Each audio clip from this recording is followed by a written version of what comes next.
जो नहीं होना चाहिए था आखिर वो हो गया।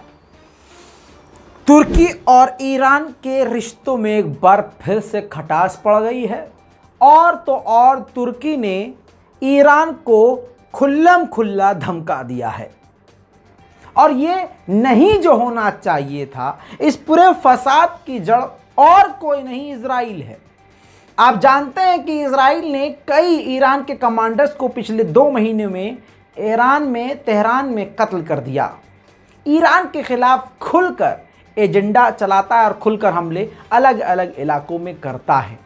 अब जिसकी जवाबी कार्रवाई से तुर्की के दोस्त इजराइल को खौफ था कि हमारे यहूदियों को तुर्की में ईरान निशाना न बना ले, जिसको देखते हुए यहूदी सरकार ने यानी इजराइल की सरकार ने अपने चहीते अपने करीबी दोस्त रजब तैयब एर्दोगान को ये जानकारी दी, जिसके बाद तुर्की ने सरकारी आधिकारिक तौर पर खुल्लम खुल्ला ईरान को धमकी देते हुए कहा कि आतंकी गतिविधि हमारे देश में करके अगर यहूदी और इजराइलियों को निशाना बनाया तो ईरान के साथ अच्छा नहीं किया जाएगा।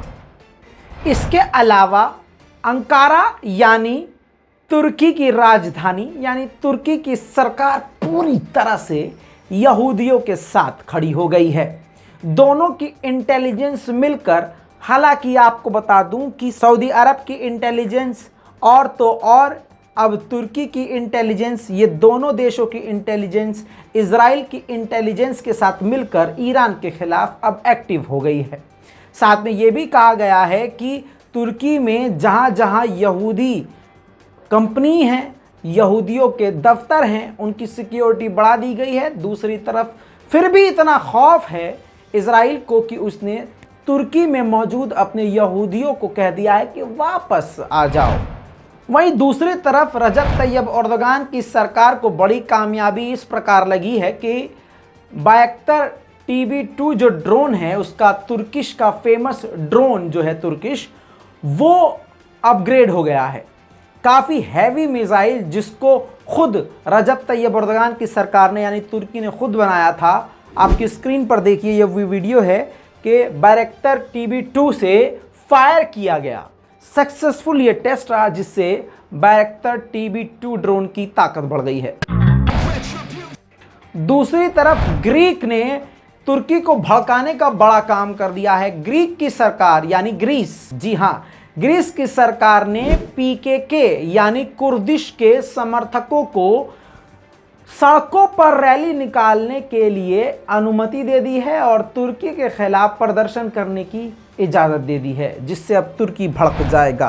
अब आपको बताऊं, वहीं ग्रीस के बड़े MP ने यह भी क्लियर कह दिया है कि उनकी कंट्री ग्रीस बहुत बड़ा अमेरिकी बेस बन चुकी है। ग्रीस के अंदर दर्जनों अमेरिकी बेस हैं। वहाँ पर PKK को यानी तुर्की के दुश्मनों को सपोर्ट किया जा रहा है। अब उसी ग्रीस को रजब तैयब एर्दोगान ने धमकी दी और कहा कि अगर सैनिकरण बंद नहीं किया और हमारे खिलाफ विद्रोहियों को समर्थन बंद नहीं किया तो हालात बहुत ख़राब हो जाएंगे।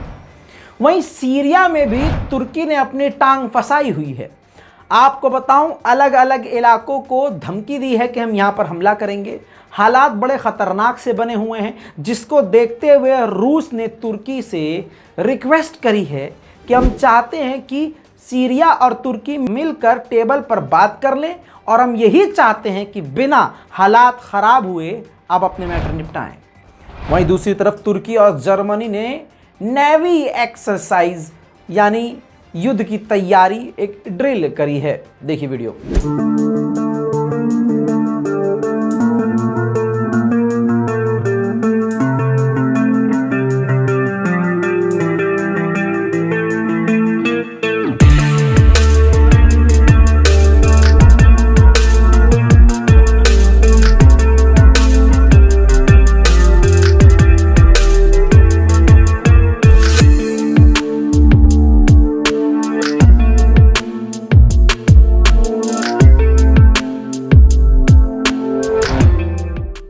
वहीं इराक के नॉर्थ साइड में पीकेके को निशाना बनाते हुए बड़ा एयर स्ट्राइक किया, जिसमें बताया गया है कि 2 कुर्दिश मारे गए और 7 कुर्दिश बुरी तरह से घायल हैं।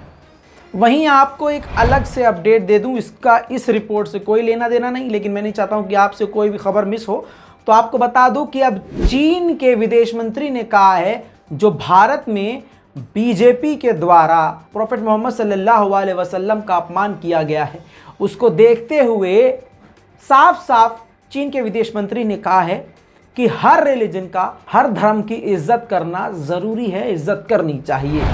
अब आपको बता दूं, अब अलग बड़ी खबर आपको बता रहा हूं जो कि आपसे मिस नहीं होनी चाहिए। भारत की मुश्किल बढ़ गई है क्योंकि नेपाल और अमेरिका के बीच में एक बड़ी डील होने वाली थी, जिसके बाद नेपाल के अंदर अमेरिकी सेना बेस बना सकती थी और बड़ी तादाद में वहां पर अमेरिकी सेना हो सकती थी और काफ़ी ज़्यादा नेपाल में अमेरिका का इन्वॉल्वमेंट होता। लेकिन आपको बता दूं, इस डील के लिए बाइडेन सरकार ने प्रेशर ही किया था, नेपाल को इंटरेस्ट नहीं था। आखिरकार नेपाल की सरकार ने अमेरिका को मना कर दिया है और ये डील पूरी तरह से रद्द हो गई है। अब वहां पर चीन की संभावना बढ़ चुकी है क्योंकि अमेरिका के पैर पीछे घसीट दिए हैं नेपाल ने। अब वहां पर वो नहीं तो चीन होगा, और अगर चीन नेपाल में हुआ तो भारत की मुश्किलें 10 गुना बढ़ जाएंगी। दोस्तों, इस पूरी रिपोर्ट पर आपकी क्या राय है? अपनी राय कमेंट में लिखिए, रिपोर्ट को शेयर कीजिए। मैं हूं रजा और आप देख रहे हैं रजाग्राफी। जय हिंद।